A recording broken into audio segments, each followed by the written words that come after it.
More than 700 years ago, at Dan-no-ura, in the Straits of Shimonoseki, was fought the last battle of the long contest between the Heike, or Taira clan, and the Genji, or Minamoto clan. There, the Heike perished utterly, with their women and children, and their infant emperor likewise, now remembered as Antoku Tenno, and that sea and shore have been haunted for 700 years. Elsewhere, I told you about the strange crabs found there, called Heike crabs, which have human faces on their backs, and are said to be the spirits of the Heike warriors. But there are many strange things to be seen and heard along that coast. On dark nights, thousands of ghostly fires hover about the beach, or flit above the waves. Pale lights which the fishermen call onibi, or demon fires. And whenever the winds are up, a sound of great shouting comes from that sea, like a clamor of battle. In former years, the Heike were much more restless than they now are. They would rise about ships passing in the night and try to sink them, and at all times they would watch for swimmers to pull them down. It was in order to appease those dead that the Buddhist temple, Amidaji, was built at Akamagaseki. A cemetery also was made close by, near the beach, and within it were set up monuments inscribed with the names of the drowned emperor and of his great vassals, and Buddhist services were regularly performed there on behalf of the spirits of them. After the temple had been built and the tombs erected, the Heike gave less trouble than before, but they continued to do queer things at intervals, proving that they had not found the perfect peace. Some centuries ago, there lived at Akamagaseki a blind man named Hoichi, who was famed for his skill in recitation and in playing upon the biwa. From childhood, he had been trained to recite and to play, and while yet a lad, he had surpassed his teachers. As a professional biwa hoshi, he became famous chiefly by his recitations of the history of the Heike and the Genji, and it is said that when he sang the song of the Battle of Dan-no-ura, even the goblins, the Kijin, could not refrain from tears. At the outset of his career, Hoichi was very poor, but he found a good friend to help him. The priest of the Amidaji was fond of poetry and music, and he often invited Hoichi to the temple to play and recite. Afterwards, being much impressed by the wonderful skill of the lad, the priest proposed that Hoichi should make the temple his home, and this offer was gratefully accepted. Hoichi was given a room in the temple building, and in return for food and lodging, he was required only to gratify the priest with a musical performance on certain evenings when otherwise disengaged. One summer night, the priest was called away to perform a Buddhist service at the house of a dead parishioner, and he went there with his acolyte, leaving Hoichi alone in the temple. It was a hot night, and the blind man sought to cool himself on the veranda before his sleeping room. The veranda overlooked a small garden in the rear of the Amidaji. There Hoichi waited for the priest's return and tried to relieve his solitude by practicing upon his biwa. Midnight passed, and the priest did not appear, but the atmosphere was still too warm for comfort within doors, and Hoichi remained outside. At last, he heard steps approaching from the back gate. Somebody crossed the garden, advanced to the veranda, and halted directly in front of him. But it was not the priest. A deep voice called the blind man's name, abruptly and unceremoniously, in the manner of a samurai summoning an inferior. Hoichi. Hoichi was too much startled for the moment to respond, and the voice called again in a tone of harsh command. Hoichi. "Hi," answered the blind man, frightened by the menace in the voice. "I am blind. I cannot know who calls." "There is nothing to fear," the stranger exclaimed, speaking more gently. "I am stopping near this temple and have been sent to you with a message. My present lord, a person of exceedingly high rank, is now staying in Akamagaseki with many noble attendants. He wished to view the scene of the Battle of Dan-no-ura, and today he visited that place. Having heard of your skill in reciting the story of the battle, he now desires to hear your performance, so you will take your biwa and come with me at once to the house where the august assembly is waiting. In those times, the order of a samurai was not to be lightly disobeyed. Hoichi donned his sandals, took his biwa, and went away with the stranger, who guided him deftly, but obliged him to walk very fast. The hand that guided was iron, and the clank of the warrior's stride proved him fully armed, probably some palace guard on duty. Hoichi's first alarm was over. He began to imagine himself in good luck, for, remembering the retainer's assurance about a person of exceedingly high rank, he thought that the lord who wished to hear the recitation could not be less than a daimyo of the first class. Presently, the samurai halted, and Hoichi became aware that they had arrived at a large gateway, and he wondered, for he could not remember any large gate in that part of the town except the main gate of the Amidaji. "Kaimon," the samurai called, and there was a sound of unbarring, and the twain passed on. They traversed a space of garden and halted again before some entrance. The retainer cried in a loud voice, "Within there, I have brought Hoichi." Then came sounds of feet hurrying and screens sliding and rain doors opening and voices of women in converse. By the language of the women, Hoichi knew them to be domestics in some noble household, but he could not imagine to what place he had been conducted. After he had been helped to mount several stone steps, a woman's hand guided him along interminable reaches of polished planking and round pillared angles too many to remember, and over widths amazing of matted floor, into the middle of some vast apartment. There he thought that many great people were assembled. The sound of the rustling of silk was like the sound of leaves in a forest. He heard also a great humming of voices, talking in undertones, and the speech was the speech of courts. Hoichi was told to put himself at ease, and he found a kneeling cushion ready for him. After having taken his place upon it and tuned his instrument, the voice of a woman, whom he divined to be the rojo, or matron in charge of the female service, addressed him. "It is now required that the history of the Heike be recited to the accompaniment of the biwa." Now the entire recital would have required a time of many nights. Therefore, Hoichi ventured a question.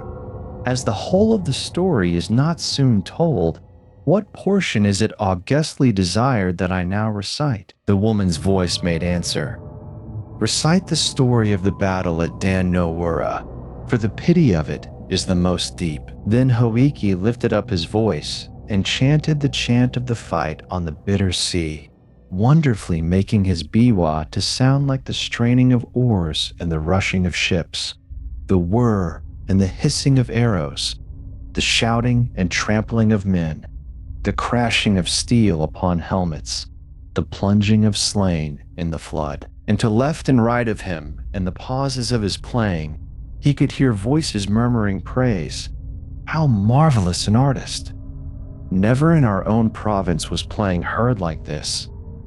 Not in all the empire is there another singer like Hoichi. Then fresh courage came to him, and he played and sang yet better than before, and a hush of wonder deepened about him. But when at last he came to tell the fate of the fair and helpless, the piteous perishing of the women and children, and the death leap of Nino Ama, with the imperial infant in her arms, then all the listeners uttered together one long shuddering cry of anguish, and thereafter they wept and wailed so loudly and so wildly that the blind man was frightened by the violence of grief that he had made. For much time the sobbing and the wailing continued, but gradually the sounds of lamentation died away, and again, in the great stillness that followed, Hoichi heard the voice of the woman whom he supposed to be the rojo. She said, "Although we had been assured that you were a very skillful player upon the biwa,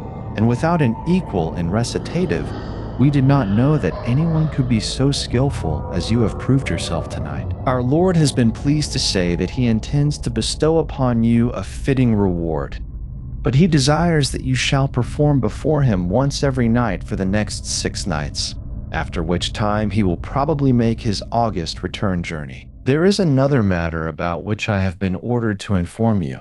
It is required that you shall speak to no one of your visits here, during the time of our Lord's august sojourn at Akamagasaki. As he is traveling incognito, he commands that no mention of these things be made. You are now free to go back to your temple." After Hoichi had duly expressed his thanks, a woman's hand conducted him to the entrance of the house, where the same retainer was waiting to take him home. The retainer led him to the veranda at the rear of the temple, and there bade him farewell. It was almost dawn when Hoichi returned, but his absence from the temple had not been observed, as the priest, coming back at a very late hour, had supposed him asleep. During the day, Hoichi was able to take some rest, and he said nothing about his strange adventure. In the middle of the following night, the samurai again came for him and led him to the august assembly, where he gave another recitation with the same success. But during this second visit, his absence from the temple was accidentally discovered, and after his return in the morning, he was summoned to the presence of the priest, who said to him, in a tone of kindly reproach, "We have been very anxious about you, friend Hoichi. To go out, blind and alone, at so late an hour is dangerous. Why did you go without telling us? I could have ordered a servant to accompany you. And where have you been?" Hoichi answered, evasively. "Pardon me, kind friend. I had to attend to some private business, and I could not arrange the matter at any other hour." The priest was surprised, rather than pained, by Hoichi's reticence. He felt it to be unnatural, and suspected something wrong. He feared that the blind lad had been bewitched or deluded by some evil spirits. He did not ask any more questions, but he privately instructed the men servants of the temple to keep watch upon Hoichi's movements and to follow him in case that he should again leave the temple after dark. On the very next night, Hoichi was seen to leave the temple, and the servants immediately lighted their lanterns and followed after him. But it was a rainy night and very dark. Before the temple folks could get to the roadway, Hoichi had disappeared. Evidently, he had walked very fast. A strange thing, considering his blindness, for the road was in a bad condition. The men hurried through the streets, making inquiries at every house which Hoichi was accustomed to visit, but nobody could give them any news of him. At last, as they were returning to the temple by way of the shore, they were startled by the sound of a biwa, furiously played, in the cemetery of the Amidaji, except for some ghostly fires, such as usually flitted there on dark nights. All was blackness in that direction. But the men at once hastened to the cemetery, and there, by the help of their lanterns, they discovered Hoichi, sitting alone in the rain before the memorial tomb of Entoku Tenno, making his biwa resound, and loudly chanting the chant of the Battle of Dan-no-ura, and behind him, and about him, and everywhere above the tombs, the fires of the dead were burning like candles. Never before had so great a host of Onibi appeared in the sight of mortal man. "Hoichi-san! Hoichi-san!" the servants cried. "You are bewitched! Hoichi-san!" But the blind man did not seem to hear. Strenuously he made his biwa to rattle and ring and clang. More and more wildly he chanted the chant of the Battle of Dan-no-ura. They caught hold of him. They shouted into his ear, "Hoichi-san! Hoichi-san! Come home with us at once!" Reprovingly he spoke to them. "To interrupt me in such a manner before this august assembly will not be tolerated." Whereat, in spite of the weirdness of the thing, the servants could not help laughing. Sure that he had been bewitched, they now seized him and pulled him up on his feet, and by main force hurried him back to the temple, where he was immediately relieved of his wet clothes by order of the priest. Then the priest insisted upon a full explanation of his friend's astonishing behavior. Hoichi long hesitated to speak, but at last, finding that his conduct had really alarmed and angered the good priest, he decided to abandon his reserve, and he related everything that had happened from the time of the first visit of the samurai. The priest said, "Hoichi, my poor friend, you are now in great danger. How unfortunate that you did not tell me all this before. Your wonderful skill in music has indeed brought you into strange trouble. By this time you must be aware that you have not been visiting any house whatever, but have been passing your nights in the cemetery among the tombs of the Heian, and it was before the memorial tomb of Antoku Tenno that our people tonight found you, sitting in the rain. All that you have been imagining was illusion, except the calling of the dead. By once obeying them, you have put yourself in their power. If you obey them again, after what has already occurred, they will tear you in pieces, but they would have destroyed you sooner or later in any event. Now I shall not be able to remain with you tonight. I am called away to perform another service, but before I go, it will be necessary to protect your body by writing holy texts upon it. Before sundown, the priest and his acolyte stripped Hoichi. Then, with their writing brushes, they traced upon his breast and back, head and face and neck, limbs and hands and feet, even upon the soles of his feet, and upon all parts of his body, the text of the Holy Sutra called Hanya Shinkyo. When this had been done, the priest instructed Hoichi, saying, "Tonight, as soon as I go away, you must seat yourself on the veranda and wait. You will be called, but whatever may happen, do not answer, and do not move. Say nothing and sit still, as if meditating. If you stir or make any noise, you will be torn asunder. Do not get frightened, and do not think of calling for help, because no help could save you. If you do exactly as I tell you, the danger will pass, and you will have nothing more to fear." After dark, the priest and the acolyte went away, and Hoichi seated himself on the veranda, according to the instructions given him. He laid his biwa on the planking beside him, and assuming the attitude of meditation, remained quite still, taking care not to cough or to breathe audibly. For hours he stayed thus. Then, from the roadway, he heard the steps coming. They passed the gate, crossed the garden, approached the veranda, stopped directly in front of him. "Hoichi!" the deep voice called. But the blind man held his breath and sat motionless. "Hoichi!" grimly called the voice a second time. Then a third time, savagely. "Hoichi!" Hoichi remained as still as a stone, and the voice grumbled, "No answer. That won't do. Must see where the fellow is." There was a noise of heavy feet mounting upon the veranda. The feet approached deliberately, halted beside him. Then, for long minutes, during which Hoichi felt his whole body shake to the beating of his heart, there was dead silence. At last, the gruff voice muttered close to him, "Here is the biwa, but of the biwa player I see, only 2 ears." So that explains why he did not answer. He had no mouth to answer with. There is nothing left of him but his ears. Now to my lord those ears I will take, in proof that the august commands have been obeyed, so far as was possible. At that instant, Hoichi felt his ears seized by fingers of iron and wrenched away.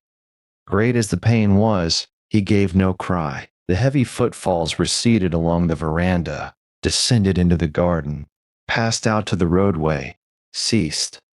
From either side of his head, the blind man felt a thick, warm trickling, but he dared not lift his hands. Before sunrise, the priest came back.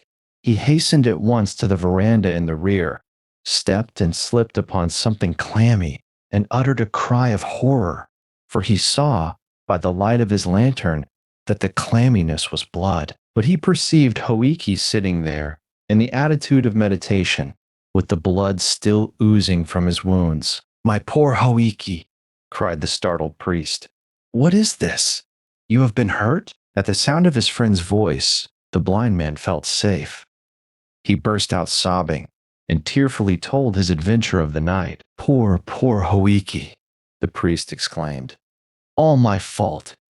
My very grievous fault. Everywhere upon your body the holy texts had been written, except upon your ears. I trusted my acolyte to do that part of the work, and it was very, very wrong of me not to have made sure that he had done it. Well, the matter cannot now be helped. We can only try to heal your hurts as soon as possible. Cheer up, friend. The danger is now well over. You will never again be troubled by those visitors." With the aid of a good doctor, Hoichi soon recovered from his injuries. The story of his strange adventure spread far and wide and soon made him famous. Many noble persons went to Akamagasaki to hear him recite, and large presents of money were given to him, so that he became a wealthy man. But from the time of his adventure, he was known only by the appellation